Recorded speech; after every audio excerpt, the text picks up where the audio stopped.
말씀 갈라디아서 1장 11절에서 24절까지 한 절씩 교독하겠습니다. 갈라디아서 1장 11절에서 24절입니다. 갈라디아서 1장 302면 갈라디아서 1장 11절 제가 먼저 읽습니다. 하나님 말씀입니다. 11절 형제들아 내가 너희에게 알게 하노니 내가 전한 복음은 사람의 뜻을 따라 된 것이 아니니라. 이는 내가 사람에게서 받은 것도 아니요 배운 것도 아니요 오직 예수 그리스도의 계시로 말미암은 것이라.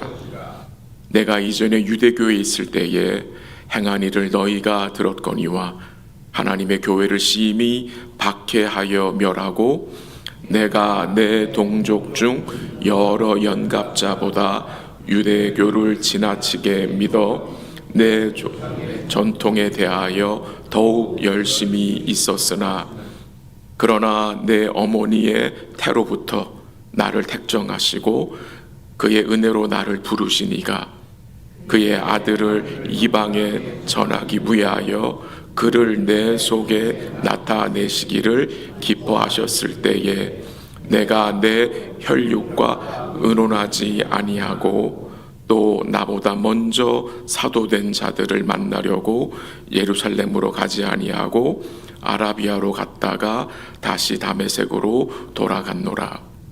그 후 3년 만에 내가 게바를 방문하려고 예루살렘에 올라가서 그와 함께 15일을 머무는 동안 주의 형제 야고보 외에 다른 사도들은 보지 못하였노라. 보라 내가 너희에게 쓰는 것은 하나님 앞에서 거짓말이 아니로다. 그 후에 내가 수리아와 길리기아 지방에 이르렀으나 그리스도 안에 있는 유대의 교회들이 나를 언로는 알지 못하고 다만 우리를 박해하던 자가 전에 멸하려던 그 믿음을 지금 전한다 함을 듣고 나로 말미암아 하나님께 영광을 돌리니라. 아멘. 오늘 본문 내용은 사도 바울이 갈라디아 지역에 있는 교회들에게 이 자신이 받은 구원을 간증하는 내용으로 우리는 생각할 수 있습니다. 이 말씀이 하나님이 바울에게 주신 계시의 말씀인데 그 말씀의 그 형식이 간증 형식으로 드러남을 우리가 보게 됩니다. 바울은 오늘 본문에서 하나님이 행하신 일을 명확하게 증거했습니다. 그리고 동시에 복음의 능력과 함께 바울 자신에게 임한 구원의 은혜가 어떤 것인지를 증거했습니다. 그래서 제가 이 간증 형식으로 쓰여졌다고 말씀을 드린 겁니다. 사도 바울은 갈라디아서 1장 1절을 시작할 때에 보통 인사를 하는데 인사하는 내용이 나타나지 않고 처음에 나타나는 것이 그의 사도직에 대한 변호입니다. 자신이 사도된 것은 사람에게서 난 것이 아니고 사람으로 말미암은 것도 아니라고 하면서 오직 예수님과 하나님 아버지로 말미암은 것이라고 증거했습니다. 그리고 오늘 본문 11절에 보면은 바울은 이제 그가 전한 복음을 변호합니다. 바울은 그가 전한 복음의 출처를 명확하게 밝혀줍니다. 어제 새벽에 잠시 말씀드렸지만 이 갈라디아서를 쓰는 바울의 그 마음, 여러분 그의 마음이 어떠했겠습니까?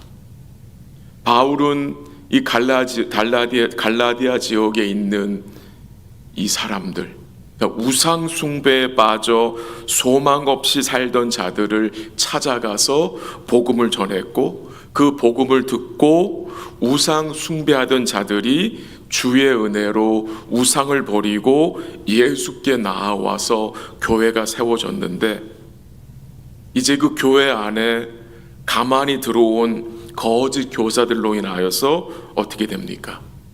바울이 전화해 준 그 복음을 이 교회 안에 있는 성도들이 부인하며 속히 그리스도를 이 떠나는 모습을 듣게 된 것입니다. 그러니까 안타까운 마음으로 이 갈라디아서를 기록하여 보낸 것입니다. 본문 11절 한번 같이 읽어볼까요? 시작. 형제들아, 내가 너희에게 알게 하노니 내가 전한 복음은 사람의 뜻을 따라 된 것이 아니니라. 12절까지 하죠. 이는 내가 사람에게서 받은 것도 아니요 배운 것도 아니요 오직 예수 그리스도의 계시로 말미암은 것이라. 이 바울이 받은 복음, 그가 전한 복음은 인간으로부터 받거나 배우지 않았다는 것입니다. 그럼 어디서 온 것입니까? 12절 하반절에 나오죠. 오직 예수 그리스도의 계시로 말미암은 것임을 증거합니다. 그래서 이 복음을 우리가 고치거나 바꿀 수 없다는 것입니다. 이 복음은 바울이 만들어낸 것이 아닙니다. 오직 예수 그리스도의 계시로 받은 것이기 때문에 이 복음에 우리가 무엇을 더하거나 뺄 수 없다는 것입니다. 계시록 22장 18절 19절에서 주님 이렇게 말씀하셨는데 한번 들어보세요. 제가 짧게 요약해서 읽어드릴게요. 만일 누구든지 이 예언의 말씀에 더하면 재앙들이 그에게 더해질 것이요, 만일 누구든지 이 예언의 말씀에서 제하면 거룩한 성 천국에 참여하면서 제하여질 것이라고 주님 말씀하셨습니다. 왜 이 말씀에 더하지도 말고 빼지도 말라는 것입니까? 여러분과 제가 받은 이 계시의 말씀은, 이 기록된 성경은 온전하기 때문입니다. 우리는 이 말씀의 온정성을 우리는 인정하는 교회입니다. 2% 모자르거나 뭔가가 부족한 말씀이 아니라 하나님이 우리에게 주신 온전한 말씀이기 때문에 더하거나 뺄 수가 없는 것입니다. 이 말씀 그대로 우리가 받아들여야 하는 것입니다. 동시에 바울은요, 이 복음의 능력이, 이 온전한 그리스도의 복음이 어떻게 드러났는지, 이 복음의 능력이 바울 자신의 삶에 어떻게 드러났는지를 증거하는데요, 한번 잠시 살펴보도록 하겠습니다. 13절 한번 가볼까요? 같이 읽지요. 시작. 내가 이전에 유대교에 있을 때에 행한 일을 너희가 들었거니와 하나님의 교회를 심히 박해하여 멸하고, 14절까지 내가 내 동족 중 여러 연갑자보다 유대교를 지나치게 믿어 내 조상의 전통에 대하여 더욱 열심히 있었으나. 이 13절과 14절에서 바울이 어떤 사람이었는지를 증거해 줍니다. 바울이 예수를 믿기 전에 어떤 사람이었는지를 증거해 줍니다. 여러분, 이게 복음의 능력입니다. 복음은요, 우리가 과거에 어떤 자였는지를 깨닫게 합니다. 그러니까 복음을 떠나서는 내가 누구인지도 모릅니다. 몰라요. 복음을 떠나서는 내가 어떤 자였는지 모르는 거예요. 바울은 복음을 통해서 과거의 자신의 모습을 알려줍니다. 자신이 교회를 심히 박해하고 멸하려고 했다 라고 증거하죠. 사도행전 22장 4절에서 바울은 자신의 옛삶을 이렇게 설명하는데요, 한번 들어보세요. 내가 이 도를, 그리스도의 도를 박해하여 사람을 죽이기까지 하고 남녀를 결박하여 옥에 넘겼다고 증거합니다. 과거의 바울은 예수를 이단 교주로 생각했었고, 교회는 그 이단 교주를 따라가는 이단 신도들로 생각해서 뭐 한 거예요? 교회를 멸하라고 하고 교회를 박해한 것이고, 그 예수를 쫓는 자들을 죽이기까지 한 자입니다. 그게 바울의 과거였습니다. 근데 그것을 바울이 어떻게 알게 됐습니까? 이 복음을 통해서. 이 복음은 우리의 과거의 비참한 현실을 보여줍니다. 왜 그게 중요합니까?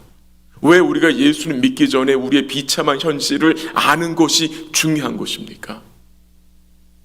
그래야 그리스도의 필요성을 깨달을 수 있기 때문에, 그래야 그리스도를 의뢰할 수 있기 때문에 복음은 우리의 옛 모습을 적나라하게 드러내준다는 것입니다.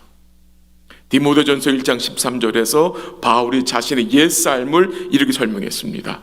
내가 전에는 비방자요, 박해자요, 폭행자였다. 그럼 여기서 생각해 보고 싶은 것은요, 이렇게 예수님 미워하고 교회를 박해하고 비방하고 믿는 자들을 폭행했던 자가 어떻게 예수를 믿게 된 것입니까? 예수를 믿는 것만이 아니라 그가 그의 삶에서 약 30년 동안 어떻게 그가 주께 헌신하여 주를 위해, 복음을 위해 도리어 박해를 받고 고난을 받고 살 수 있게 된 것입니까? 무엇이 바울을 송두리째 바꾼 것입니까? 이것이 바울 스스로의 능력으로 된 것입니까? 아니죠. 이것이 바로 복음의 능력인 것입니다. 전적인 하나님의 은혜인 것입니다. 우리는 이것을 믿는 자들입니다.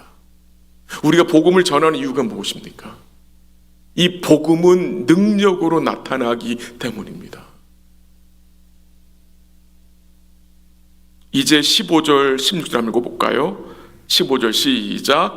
그러나 내 어머니의 태로부터 나를 택정하시고 그의 은혜로 나를 부르신 이가 16절 그의 아들을 이방에 전하기 위하여 그를 내 속에 나타내시기를 기뻐하셨을 때에 내가 곧 혈육과 의논하지 아니하고. 13절 14절에서 바울은 그의 과거를 언급합니다. 그리고 15절이 어떻게 시작이 됩니까? 그러나 내가 과거에 교회를 박해하던 자였습니다. 내가 과거에 주님을 멸시하고 살던 자였습니다. 근데 15절이 어떻게 시작돼요? 그러나 소망을 주는 이 그러나잖아요. 어떤 일이 벌어진 것입니까? 15절에 뭐라고 증거합니까? 하나님이 나를 내 어머니의 태로부터 택정하셨다고 증거하고 있습니다. 그리고 그의 은혜로 나를 부르시고 그의 아들을 내 마음속에 나타내셨다고 증거합니다. 구원의 은혜가 바울에게 임한 것을 증거하죠. 이 구원을 받기 위해서 바울이 한 것은 무엇입니까? nothing입니다. 그가 한 것은 아무것도 없습니다. 아니, 그가 한 것이 있죠. 뭐죠? 죄만 짓고 살던 자였습니다. 죄만 짓고 살던 자예요. 여러분, 바울이 어떻게 주님 만난지 아시지요? 그가 어디로 가다 주님을 만났습니까? 다메섹으로 가다가. 다메섹으로 향해 간 이유가 무엇이었습니까? 대제사장에게 고소장을 받아서 그곳에 있는 예수 믿는 사람들을 사로잡아 감옥에 넣으려고 가다가 바로 그 길에 부활의 주님이 바울을 부르신 것입니다. 바울이 주님을 택한 것이 아닙니다. 바울이 스스로 예수 믿고 싶어서 죽게 나온 것이 아닙니다. 하나님이 주님을 통해서 바울을 어떻게 해요? 찾아주신 것입니다.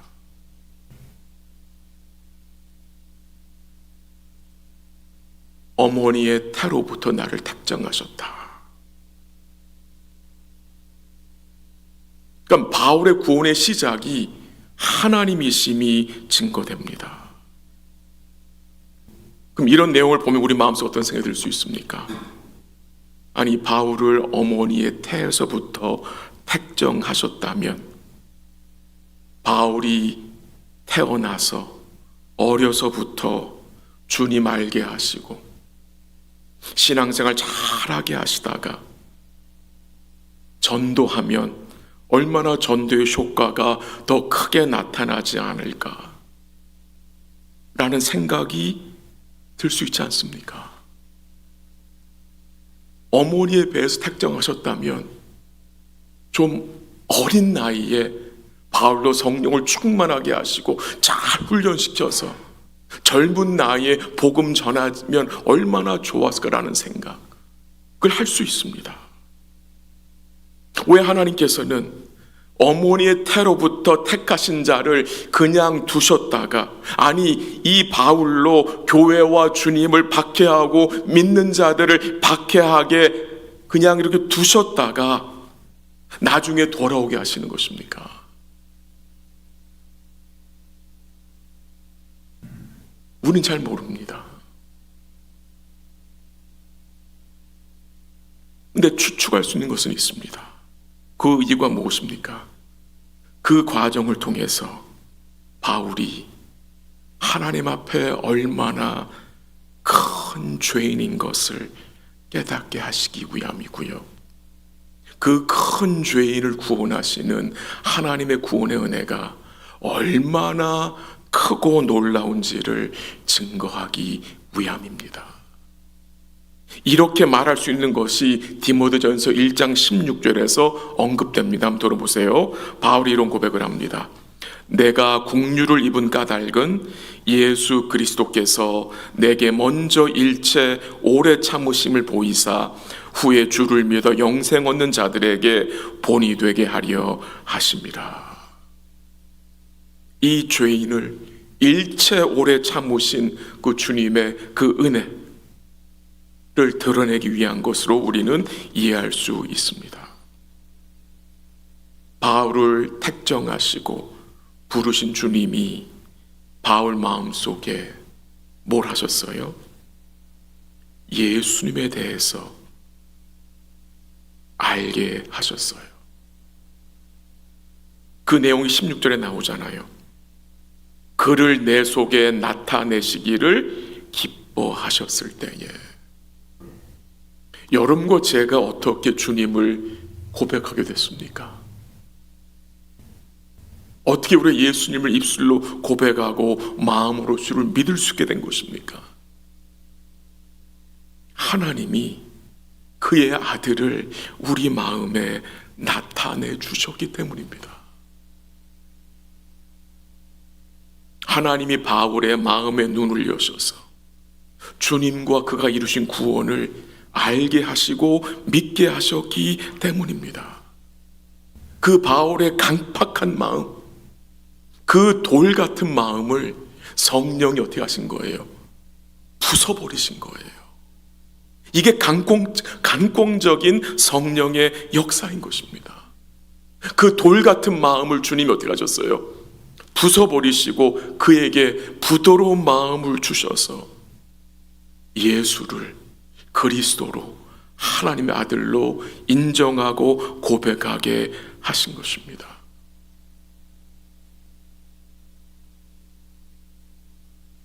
며칠 전에 신방 갔다 오면서 아내가 이런 얘기를 했습니다.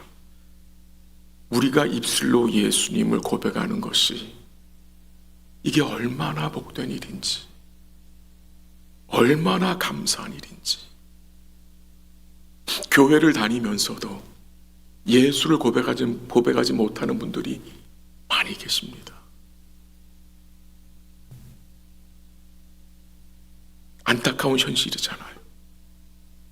우리의 입술로 예수를 고백하고 예수를 노래할 수 있고 예수를 나눌 수 있고 오이코스 모임에서 큐티 모임에서 예수를 나눌 수 있고 예수를 전할 수 있다는 것이 이게 보통 은혜가 아닙니다.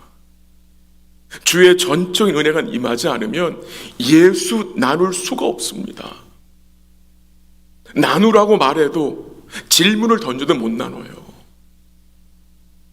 그러니까 여러분과 저에게 이 놀라운 은혜가 임한 것입니다. 이 바울이요, 이 구원을 얻기 위해서 그가 한 일이 무엇입니까? 한 일은 단 한 가지예요. 죄만 진 거예요. 아무것도 할 수 없는 죄인이었습니다. 근데 그에게 이 하나님의 은혜가 임한 것입니다. 임한 것입니다. 말씀을 정리합니다. 이 구원은 인간이 스스로 시작할 수 없습니다. 상상조차도 할 수 없는 일입니다. 그러니까 하나님이 이 일을 우리에게 이루어 주신 거예요. 그래서 모든 영광이 누구한테 가는 겁니까? 하나님한테 가는 것입니다. 바울에게 임한 그 놀라운 은혜가, 바울에게 임한 그 복음의 능력이 우리에게도 임했습니다. 여러분 인정하십니까? 우리에게도 이 은혜가 임한 거예요. 하나님께서 기록된 말씀과 성령을 통해서 우리 마음속에 그리스도와 그가 이루신 구원을 나타내 주셨습니다. 우리 역시 하나님의 택하심을 받은 자들이고 하나님이 정하신 때에 우리를 부르셔서 우리로 하나님의 영원한 자녀가 되게 하셨잖아요. 어떤 목적을 위해서 우리를 부르신 것입니까? 그 목적이 16절에 나와요. 한번 보세요. 16절 어떻게 시작이 됩니까? 그의 아들을 이방에 전하기 위하여 그를 내 속에 나타내시기를 기뻐하셨을 때에. 하나님이 바울을 부르신 목적이 분명합니다. 주님이 여러분과 저를 부르신 목적이 분명합니다. 그것은 무엇입니까? 그의 아들을 전하게 하기 위함입니다. 그의 아들을 이방에 전하기 위하여서, 그의 아들을 드러내게 하시기 위하여서. 하나님은요, 그의 교회를 통해서, 그의 성도를 통해서 무엇을 기뻐하십니까? 그의 아들이 드러나는 것을 기뻐하십니다. 그것을 하라고 여러분과 제가 부르심을 받은 복된 자들입니다. 이 복음적 사역, 그의 아들을 드러내는 사역, 이 복된 일을 우리가 하기 위해서 오늘 여러분과 저의 삶에 필요한 것이 무엇입니까? 우리는 계속해서 그의 아들에 관하여 배워야 합니다. 배워야 합니다. 그의 아들의 초점을 맞춰야 합니다. 여러분과 오늘 저의 이 초점이, 우리 일상에서의 초점이 그의 아들에게 맞춰줄 수 있기를 기도합니다.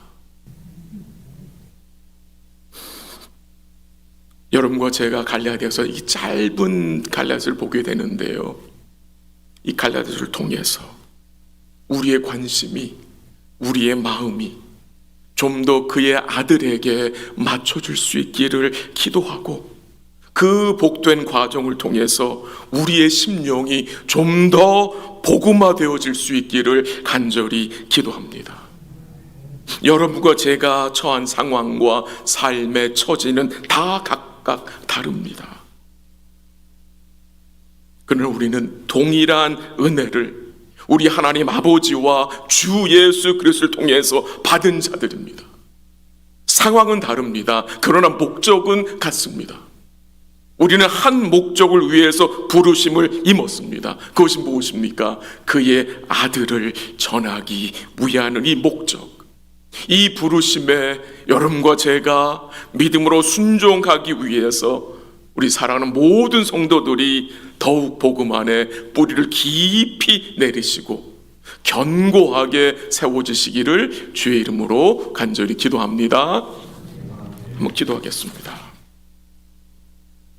말씀을 잠시 나눴습니다. 좀 같이 기도하기 원하는데요, 이번 한 주간 여러분 어떤 마음으로 생활하셨습니까? 우리의 관심이 어디에 있었습니까? 우리의 마음이 어디에 무게를 두고 지내셨습니까? 한번 돌아보시기 바랍니다. 우리가 계속해서 그의 아들에 대하여 마음을 줄 수 있기를 기도합니다. 그의 아들에 대하여 우리의 초점과 마음이 그의 아들 우리 예수 그리스도에게 맞춰지기를 기도하고요. 이 아침에 기도하실 때에 그 부르심의 은혜에 감사하시고 부르심의 목적이 무엇인지 기억하시고 오늘도 그의 아들에게 집중하고 우리의 말과 우리의 이 얼굴과 우리의 삶을 통해서 그의 아들이 드러날 수 있도록 주의 은혜를 간구하시기를 바랍니다.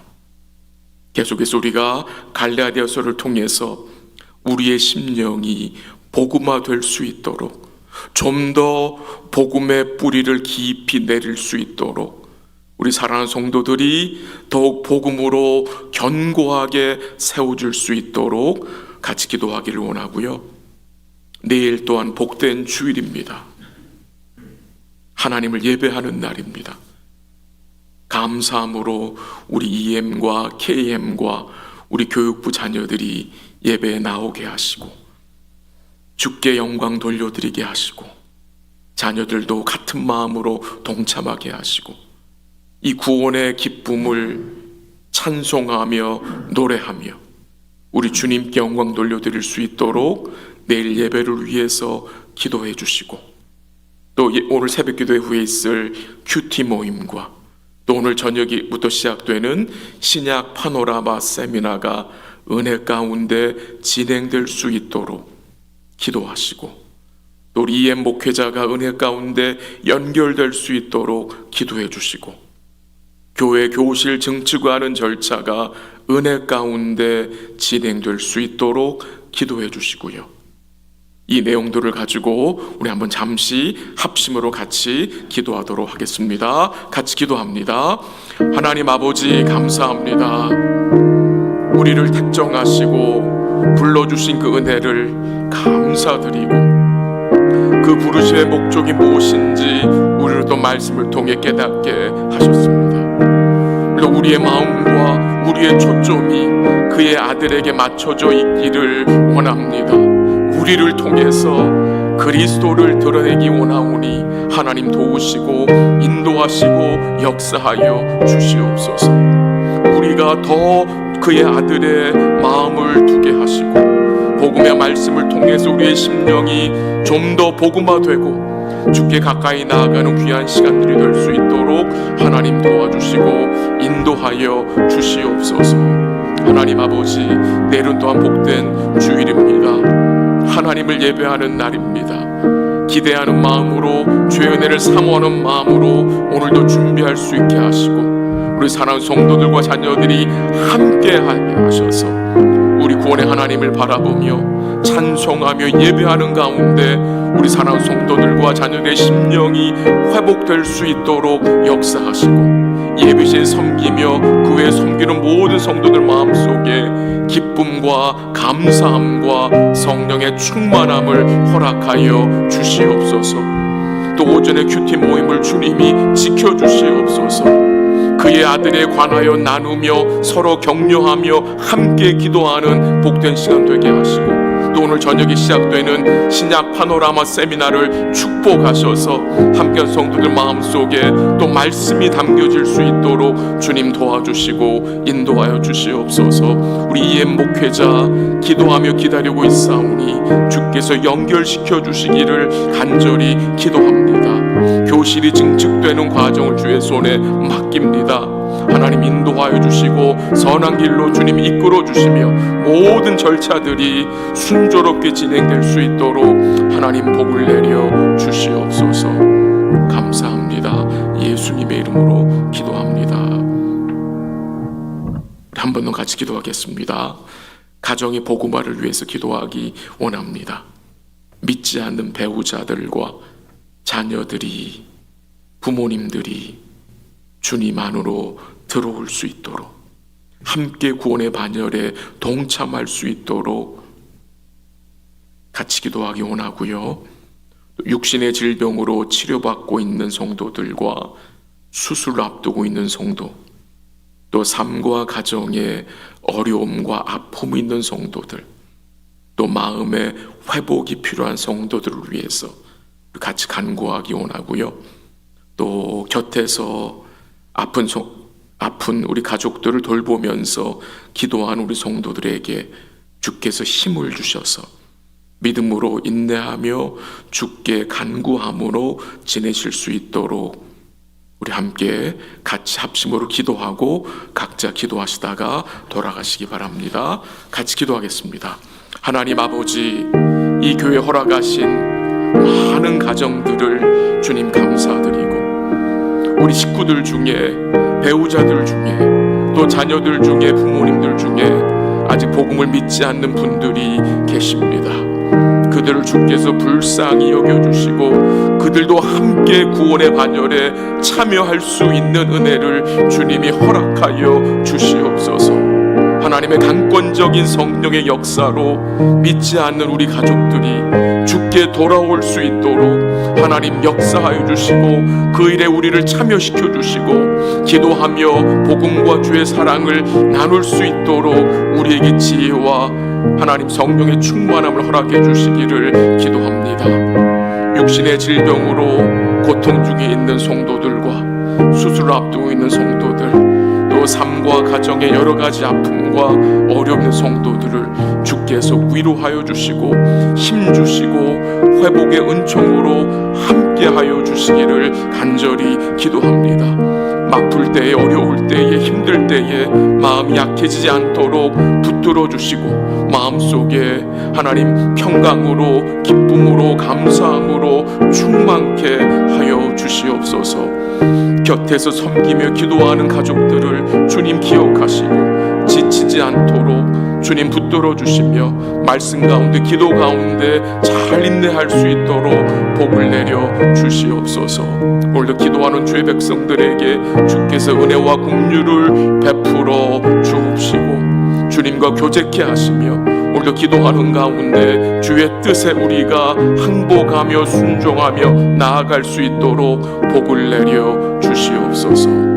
감사하며 예수님의 이름으로 기도합니다. 아멘.